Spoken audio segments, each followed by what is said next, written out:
kaina't manalangin sa ngalan ng Ama, ng Anak, ng Espiritu Santo. Amen. Magandang araw mga bata. Bago kayo umupo, pulutin niyo muna ang mga basura sa inyong mga upuan at manahimik.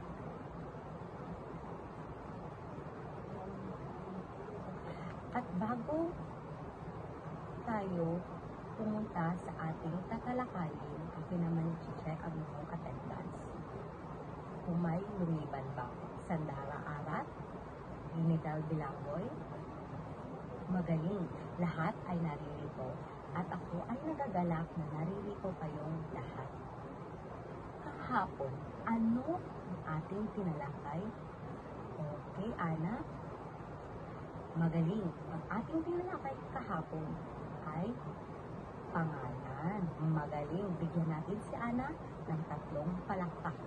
1, 2, 3. Ngayon naman, bago tayo dumako sa ating tatalakayin ngayong umaga, gusto ko munang basahin ninyo ang ating alitungtungin sa klase. Maayos ba yun mga bata? Magaling. Ngayon, ang ating alitungtungin sa klase ay makinig ng mabuti sa talakayan. Maupo ng maayos. Itaas ang kanang kamay kung may katanungan. Makinig bahagi sa mga gawain. Klaro ba yun mga bata? Kung klaro, itaas ang kanang kamay. Mabuti, klaro. Ngayon naman, sa inyong gawain, nais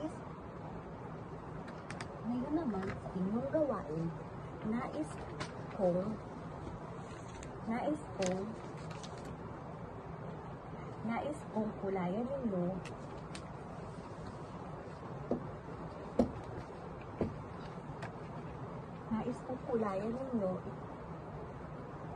ito at buuin. Klaro ba yun, mga bata? Bibigyan ko kayo ng 5 minuto para mabuo at kulayan ito.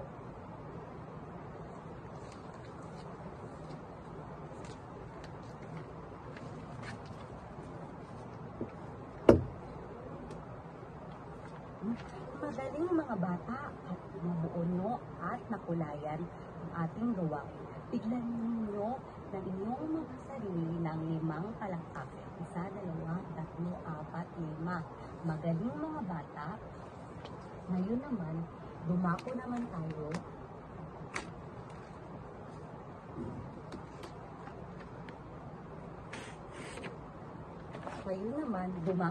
tayo sa ating layunin.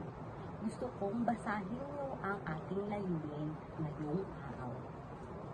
Klaro ba yun mga bata? Magaling.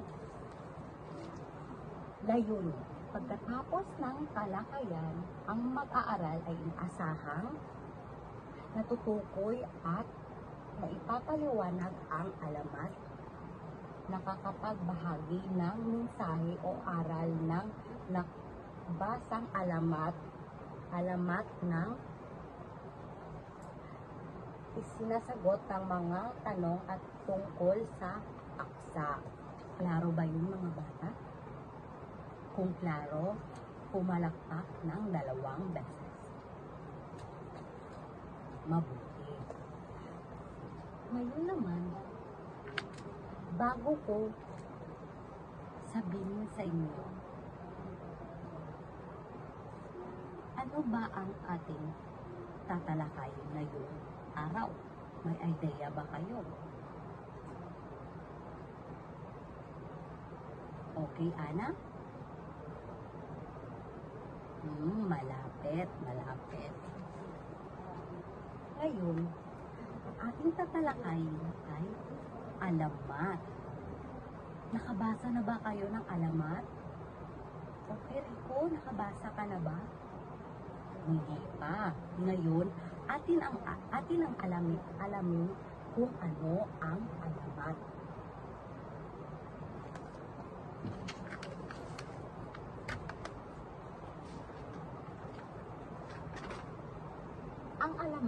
po sa wikang Ingles ay isang kwentong maaring katang-isip lamang. May bahid ng katotohanan, tumatalakay sa pinagmulan ng isang bagay, lugar, pangyayari at katawagan. Klaro ba yun mga bata? Ang alam daw ay isang Ingles na kwentong maaring katang-isip lamang o bahid ng katotohanan, tumatalakay sa pinagmulan ng isang bagay, tao, lugar, at pangyayari o katawagan. Ngayon naman,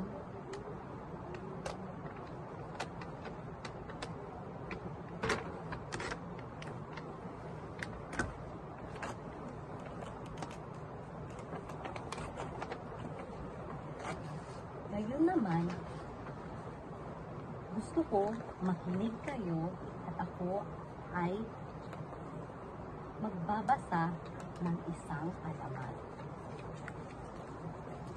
Ito ay pinamagatang alamat ng saging.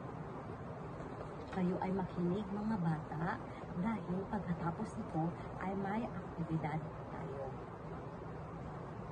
Maayos ba yung mga bata? Kayo na at manahimik at makinig kay Teacher Diana. Alamat ng saging.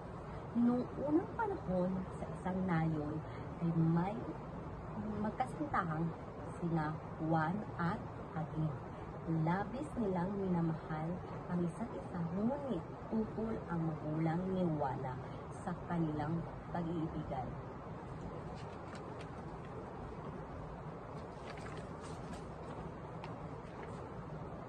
Isang araw, naabutan sila ng masamang Juana. Biglang itong nagayit at hinabol ng taga si Aging. Naabutan ng ama si Juana ang braso ni Aging.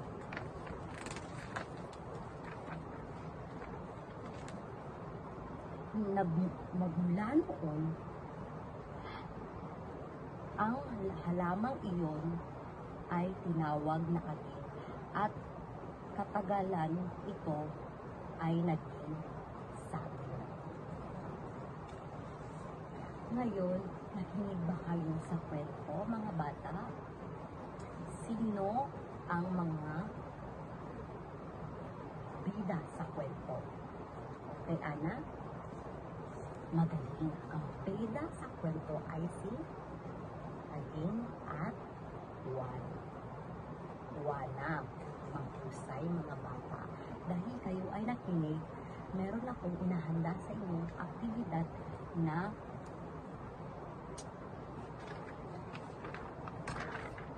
nais ko sagutan ninyo ito sa isang buong papel.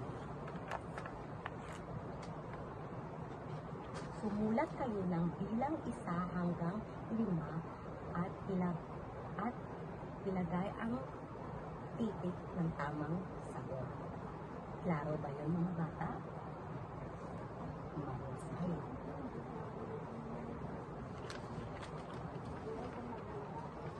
Bibigyan ko kayo ng 5 minuto aktibidad na hinanda ko para sa inyo. Magsisimula na kayo. Tapos na ba mga bata? Tapos na.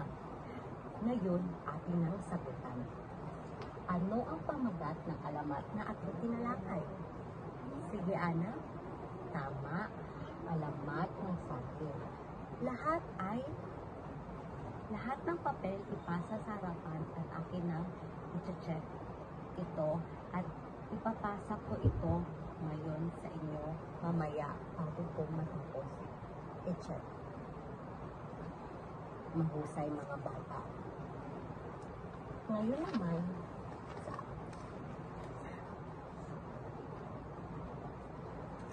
naman sa ating tatalakayin ngayong araw.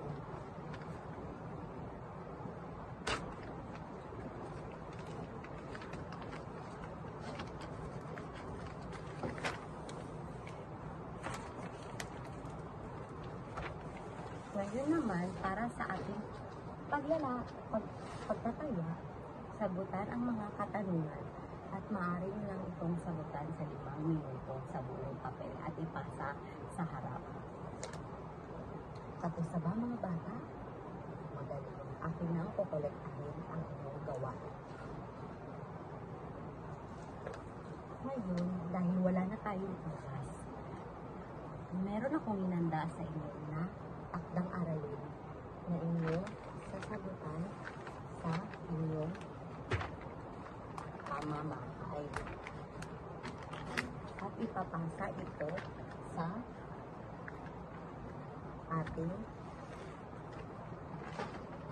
sa ating susunod na pagkikita. Takdang aralin, magbasa ng isang alamat, hukuyin at isulat ang aral nito sa isang buong papel. Klaro ba yun mga bata? Kung klaro, magsitayo na ang lahat para sa ating panalangin. Sa ngalan ng Ama, ng Anak, ng Espiritu Santo. Amen. Maraming salamat sa inyong pakikinig at maaari na kayong umuwi sa inyong mga bahay at ingat.